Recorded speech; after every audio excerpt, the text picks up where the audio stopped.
ചോദ്യം: ഈസാ നബി അലൈഹിസ്സലാം എന്തൊക്കെ കാര്യങ്ങളാണ് നടപ്പിൽ വരുത്തുക?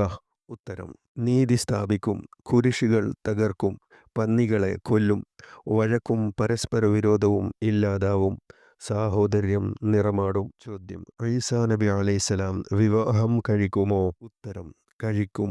സന്താനങ്ങൾ ജനിക്കും. മരണശേഷം റൗള ഷരീഫിൽ നബിയുടെ ഖബറിന് തൊട്ടരികിൽ ഖബറടക്കും. അന്ത്യനാളിൽ നബി സല്ലല്ലാഹു അലൈഹി വസല്ലമയും ഈസാ നബി അലൈഹിസ്സലാമും ഒരുമിച്ച് ഖബറിൽ നിന്നും എഴുന്നേറ്റ് വരൂ. ചോദ്യം: ഖിയാമത്ത് എത്ര വിധമുണ്ട്? ഏതൊക്കെ? ഉത്തരം: 3 വിധം. 1. വലിയ ഖിയാമത്ത്, അതായത് ജനങ്ങളെയെല്ലാം വിചാരണക്കായി പുനർജനിപ്പിക്കുന്ന ഖിയാമത്ത്. 2. ഭൂമിയിലുള്ള മനുഷ്യരെല്ലാം മരിക്കുന്നതോടെയുള്ള ഖിയാമത്ത്.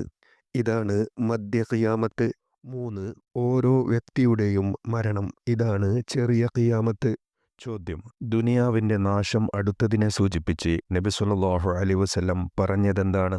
ഉത്തരം: ഒരു തുണി രണ്ടായി കീറി ഒറ്റ നൂലിൽ അവ ചേർന്ന് നിൽക്കുന്നു. ആ ഒരു നൂൽ എപ്പോഴും പൊട്ടാം. ഇതാണ് ഈ ദുനിയാവിൻ്റെ ഉദാഹരണം. ചോദ്യം: ലോകം അവസാനിക്കുമ്പോൾ ഒരു മുഅ്മിനും ഭൂമുഖത്തുണ്ടാവില്ലേ? ഉത്തരം: ഇല്ല. സുഗന്ധമുള്ള ഒരു കാറ്റടിച്ച് അണുമണിത്തൂക്കം ഈമാനുള്ളവരെല്ലാം മരിക്കും.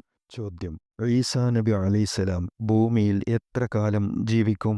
ഉത്തരം: 40 വർഷം. എന്നാൽ 45 വർഷമാണെന്നും 7 വർഷമാണെന്നും റിപ്പോർട്ടുകളുണ്ട്.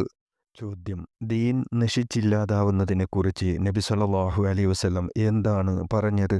ഉത്തരം: വസ്ത്രത്തിലെ ചായം മങ്ങുന്നത് പോലെ ഈ ദീൻ ഇല്ലാതാവും. എന്താണ് നോമ്പ്, നിസ്കാരം എന്നുപോലും ആളുകൾക്ക് അറിയാത്ത കാലം വരും.